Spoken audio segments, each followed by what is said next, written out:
Guys, got a deep nickel. You know, I was ringing up solid 12, 12, 12, 13, and I think it's a buffalo here. Yep, sure is. 5 cents. See if we got a date on it. Oh no, definitely not on this one.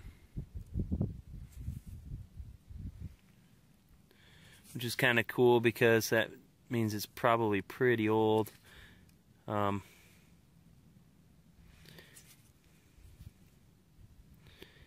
Yeah.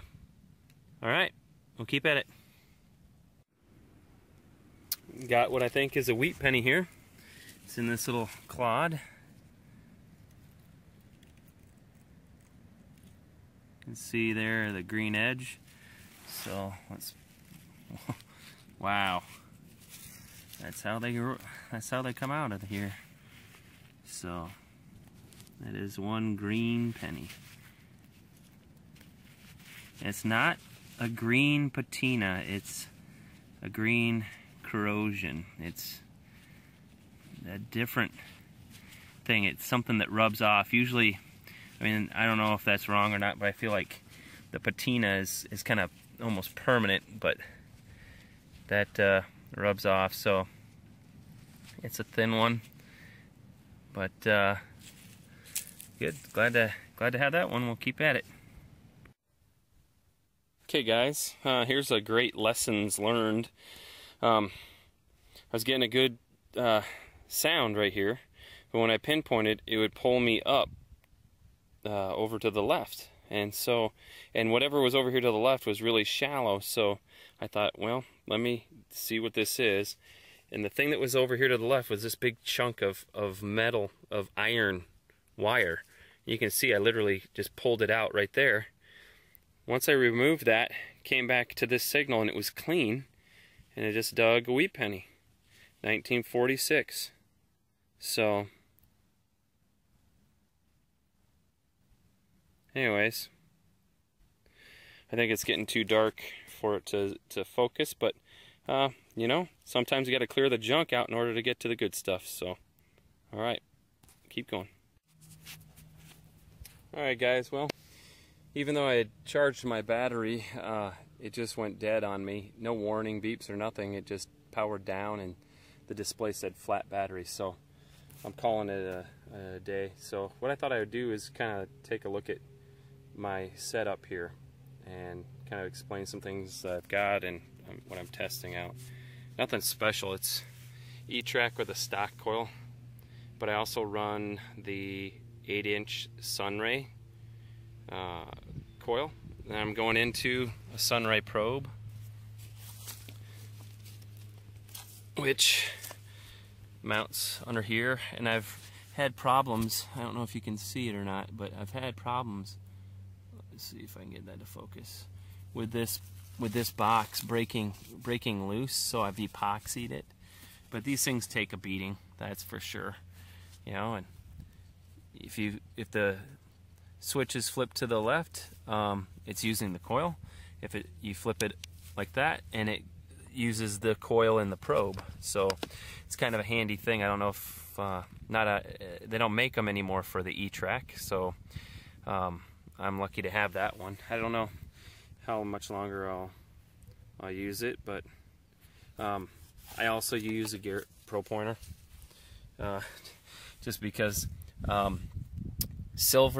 big silver coins like a quarter and larger will sometimes ring up as a 50 with the probe on the conductivity scale. Those of you who have an e-trac know what that means. The second number is a 50, and that's discriminated out in my pattern. So sometimes when I'm using the probe and it's a silver quarter, it nulls out and I don't find it. So I always carry this.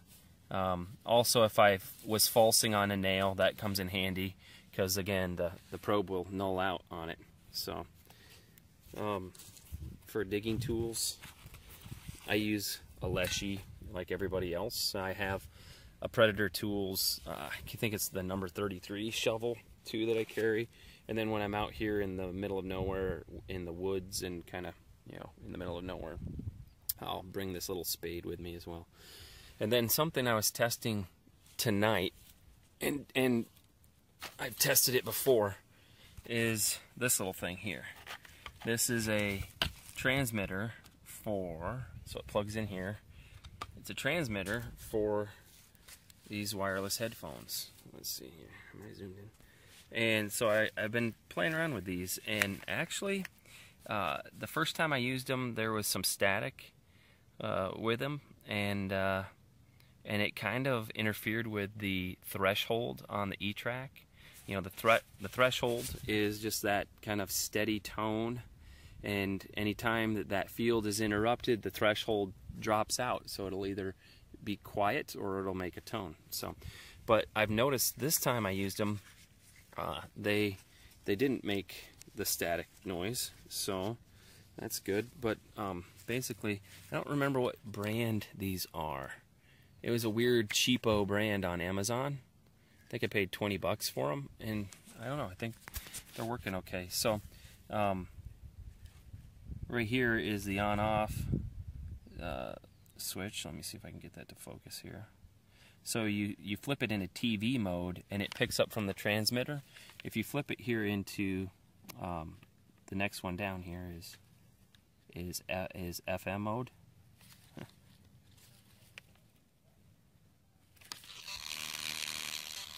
Then it just picks up radio frequencies. So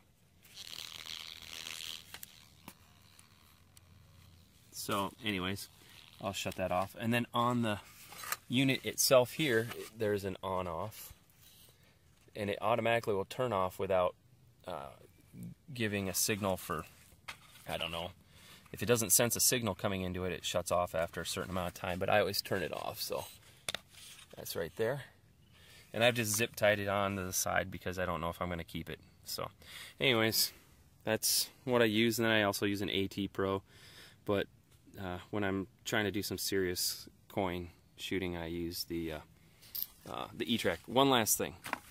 A lot of guys run covers to protect their unit. I'm not so concerned about the housing and that getting scraped and bumped, but I am concerned about the display. So I was going to order a cover, and the guy that I was going to order it from said, don't get a cover, get a Zag. Zag makes a protective cover. You can see the outline of it here, but that makes this thing scratch proof. I mean, you could break the LCD if you pushed on it, but I don't have to worry about scraping. If I ever wanted to sell this, which I don't think I ever will, I could take that Zag off, and the control would be just brand spanking new. So anyways, that's what I got. So I'll probably make this a separate video, so people who don't want to watch boring stuff and only want to watch metal detecting can do that. So good luck, guys. Happy hunting.